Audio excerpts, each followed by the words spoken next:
Hey folks, welcome to Spectrum Pulse. We talk about music, movies, art, and culture. And today we're going to be talking about Justin Timberlake's The 2020 Experience, Part 1. I think Justin Timberlake and I got off on the wrong foot. And really, it's not entirely his fault either. Like nearly every other kid who grew up in the late 90s, I got caught up in the boy band wars, and I firmly landed in the Backstreet Boys camp. Thankfully, I wasn't one of those insane fans who would automatically deride all of a band's work because of my allegiance to their counterpart. But, well, Justin Timberlake was a member of NSYNC, and I've never thought NSYNC were as good as the Backstreet Boys. Yes, tearing at my heart, Bye Bye Bye, Gone, Want You Back, It's Gonna Be Me, and God Must Have Spent a Little More Time on You are all great songs. But NSYNC gravitated towards this slick, glassy R&B that I never felt they could back up effectively, mostly because they never had a member of the band with as much of an authoritative baritone like Kevin or AJ. But really, it wasn't just that Justin Timberlake was a member of NSYNC. He was NSYNC. And thus, I'm not surprised at all that he was really the only boy band member to strike out on his own and find mainstream solo success. Success that, I will admit, I dismissed for a long time because of a number of reasons that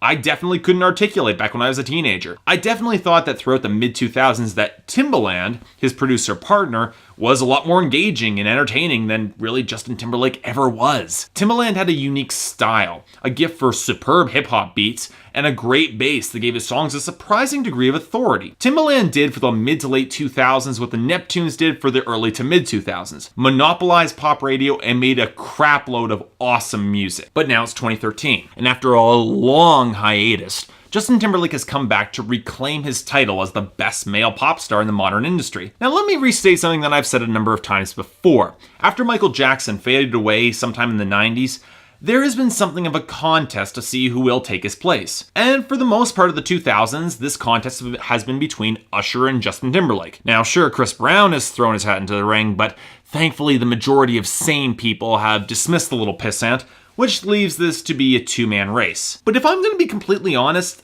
I think that Justin Timberlake has always been a bit ahead of Usher in this contest. Usher's best music has always been about, well, sex. Justin Timberlake sings about sex and love and the rest of that material, but his lyrical influences and musical styling is just a little bit more eclectic. And yeah, going back through Justified and Future Sex Love Sounds today, I can finally admit that Justin Timberlake is a good pop star. In fact, he's a great pop star, with a number of slick, polished, incredibly solid pop songs.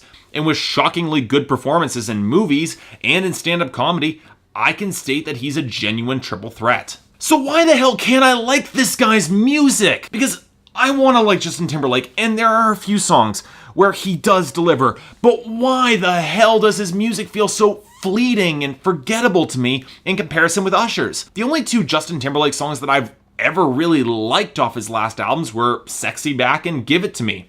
The latter simply because it was one of the most scathing diss tracks to have ever become popular. That's right, that particular song with verses from Nelly Furtado and Timbaland works both because it's a great song, but also because of the sheer audacity of it. Mostly because, on that track, Justin Timberlake disses Prince. Yeah, you heard that right. The story goes that shortly after the release of Sexy Back, Prince saw Justin Timberlake at a Entertainment Tonight party and shouted across the room that Sexy never left. Something that Justin Timberlake apparently took great umbrage to and recorded a pretty vicious diss in response. Now look, that took balls, particularly considering that Justin Timberlake, and indeed the majority of modern pop R&B singers, owe a debt to Prince's experimentation and genius that pretty much would be impossible to pay off. And yet Timberlake chose to diss him. As I said before, that song was solid enough before Timberlake's verse, but the sheer audacity elevates it to a whole new level. But you know, upon reflection, I think that's always been part of my problem with Justin Timberlake. The man is justifiably confident in his delivery and songwriting, and he has a ton of polish and sleek style, but despite all of this, in his solo work, it never seems like he's got the impetus to try. And sure, you can argue that he's never really needed to try, but to me, it leaches some of the likability out of the performer when you can see them not pulling in their full effort. When you consider the risks that he has taken as an artist, nothing that he has done has been all that revolutionary to the genre in the way that Michael Jackson or Prince were in the 80s. Let's compare him to Usher again, for example, because while there have been tracks that Usher has definitely phoned it in on, for the most part, his material is emotionally driven and passionate, and that is because Usher throws himself into tracks with force and personality. And even on his slow burn tracks like Climax, you could tell he's really working his ass off to really sell those emotions in the song in a way that Justin Timberlake really never has. But now he's come back with a new album after a 6-year hiatus. And really, you have to consider what he's facing, because the pop world has evolved a lot since Justin Timberlake dropped Future Sex Love Sounds back in 2006. There was a whole swath of artists that weren't even around when Justin Timberlake dropped that album. Katy Perry, Lady Gaga, Bruno Mars, Adele, Kesha.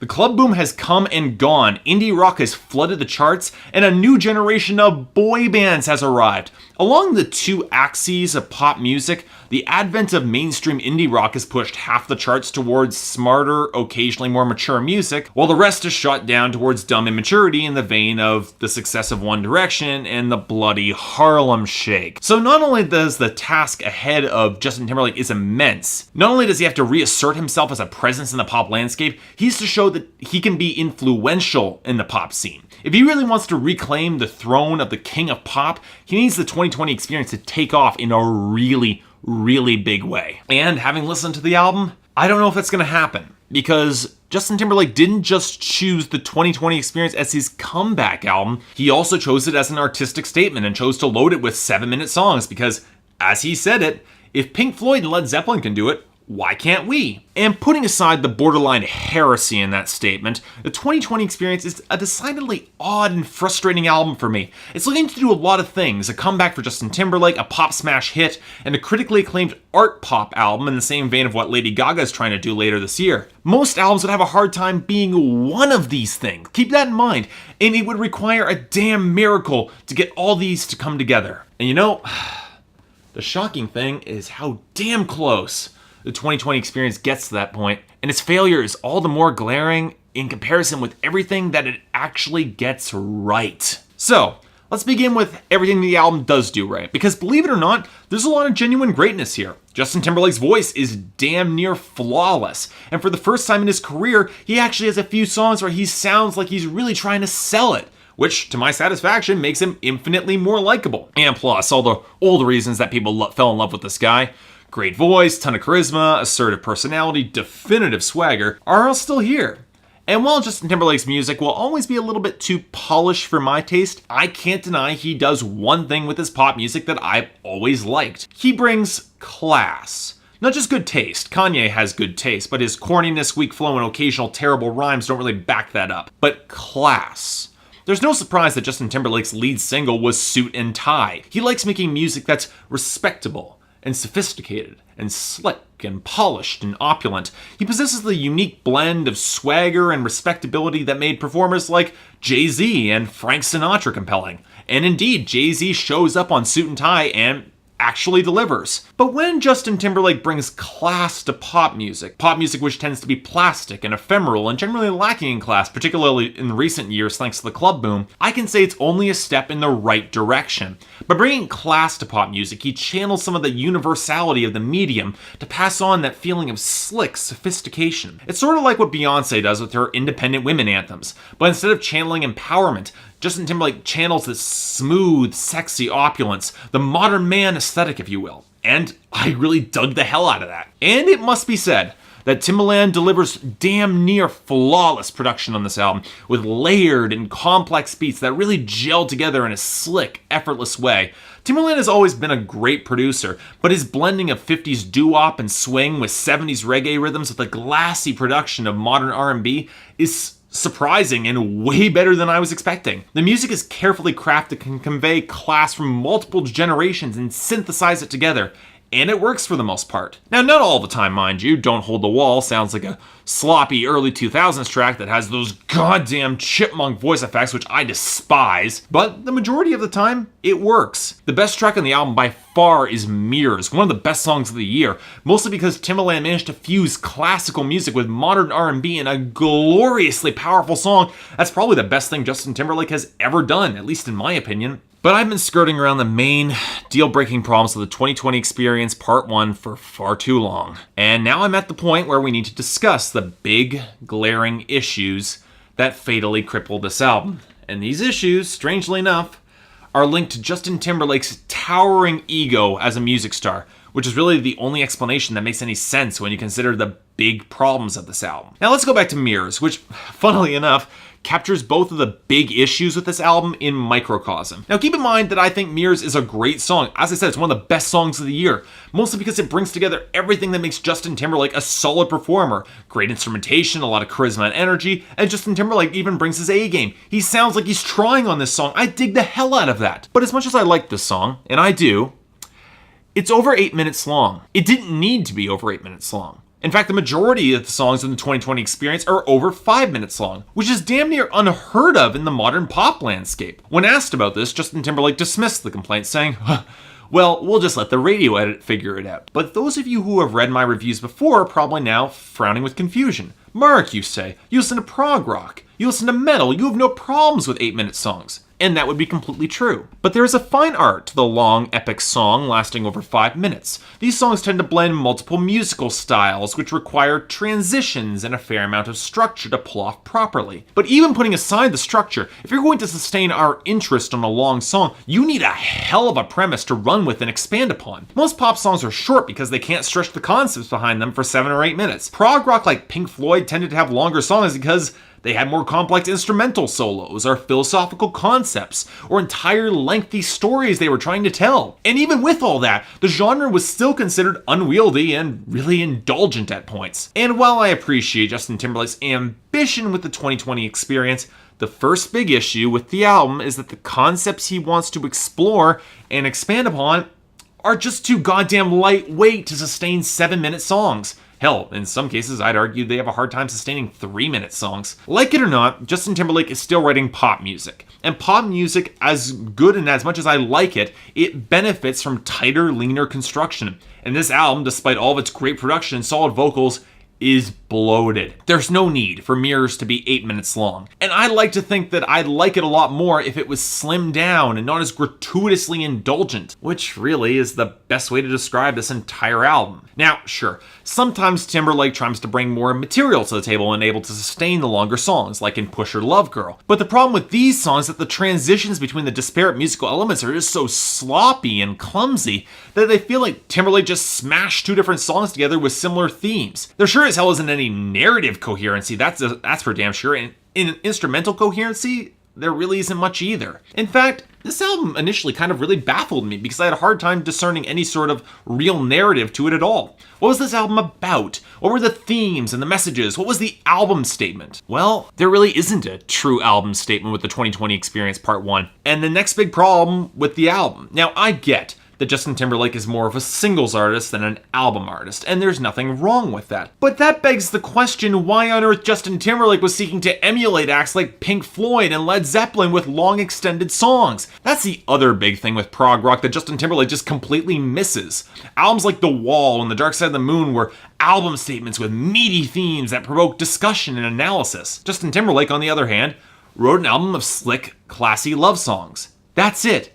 Now, there's nothing wrong with that, but there's no album statement with that. There's no grand unifying theme, nothing. Which makes his choice for gratuitously long pop songs, most of which drag painfully, seem incredibly indulgent. I note that I'm saying love songs, but I haven't really specified who the target of Justin Timberlake's affections are. Now, there's a reason for that, because I'm starting to think that Justin Timberlake's biggest affections are for himself. And the bizarre thing is that it doesn't just come up in the songwriting occasionally, but frequently. Suit and Tie is a song that relies entirely upon the fact that Justin Timberlake got dressed up and is ready to kick ass and take names, and the girl that he's with just happened to bring her A-game along too. Spaceship Coup is a song where Justin Timberlake takes the girl in his space car and flies them to the moon for them to screw because, well, he's just that awesome. Hell, Mirrors might just be the most gratuitous example of this. It's a song where Justin Timberlake is trying to help pull a girl through her problems, but when she gets there, it's like he's been looking into a mirror all along. You know, a reflection of himself. Now, granted, the lyrical conceit is part of Justin Timberlake's style, it always has been, and I can go with it. The problem comes that combined with the massively long songs that don't really earn their length very often, and the generally ephemeral subject material, The lyrics don't come across as confident, but swollen with ego. And as much as Justin Timberlake has earned the right to brag, it becomes grating that his bragging isn't about anything more substantial or meaningful or impactful. If the songs were more tightly constructed, or if Timberlake was a better songwriter or had more complex things to say on the subjects of love and sex, I'd overlook the arrogance. But here it comes across as obnoxious. Even on the best songs of this album, I found a really hard time ignoring the thought of, wow, this guy sounds completely full of himself. Why am I listening to this? And that sucks a lot of likability out of the performer. But you want to know the clinching blow? The point that really knocked the 2020 Experience Part 1 out of my good books? It was his statement regarding radio edits of songs, that his songs could be as long as he wanted, and the radio edits would still ensure that they got airplay. For comparison, acclaimed songwriter Jim Steinman fought tooth and nail to get long songs like It's All Coming Back to Me and Paradise by the Dashboard Light and I Would Do Anything for Love on the airwaves. And he fought against every single bar they cut from those songs. He wanted those songs to be preserved in their entirety, for art does not hold the same impact if it's cut down. Put it another way, the cliff notes of a book are never going to have the same impact as the book itself. But Justin Timberlake doesn't care if his songs are shortened for radio play. Not only does this prove that this album is needlessly indulgent and lengthy, but it also shows that Justin Timberlake isn't willing to fight for his art to be shown in its entirety. Now, some people might say that it means that Justin Timberlake doesn't have a lot of confidence in his art, that he knows that his songs could and should be chopped down, but that would imply a certain level of self-awareness in Justin Timberlake that I don't think that he has. No, I actually think it's more symptomatic of the bigger problem I've always had with him. The problem I've always had, that he just doesn't care enough, so he's not going to try to the same extent. He knows he's going to make a killing off this album, so why would he even bother fighting for his art, or even attempting to make album statements? Well, he doesn't need to. And he knows it. And he doesn't care.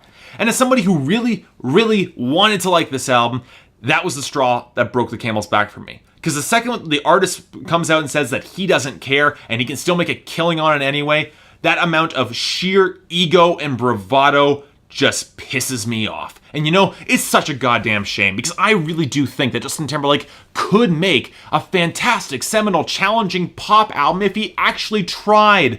There are great moments on the 2020 Experience, and there are great songs here. Mirrors and Tunnel Vision are both very solid, very good pop songs that I highly recommend. And well, in the latter case, I could even recommend that Tunnel Vision makes a convincing argument that Justin Timberlake could actually pull off the art pop style with lengthy songs that actually mean something. But as a whole, this album reeks of hubris and arrogance. It's indulgent, clumsy, painfully shallow, and look, while I hate using this word, it really fits in this case. This album is pretentious.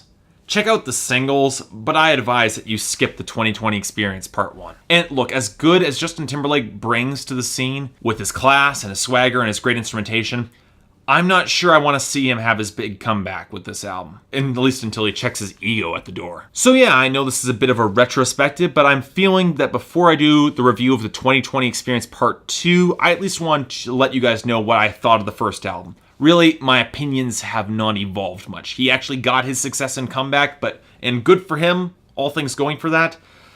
I'm still not a fan of the album. Sorry. If you'd like to like and subscribe, I've got more videos coming up on the way. See you next time.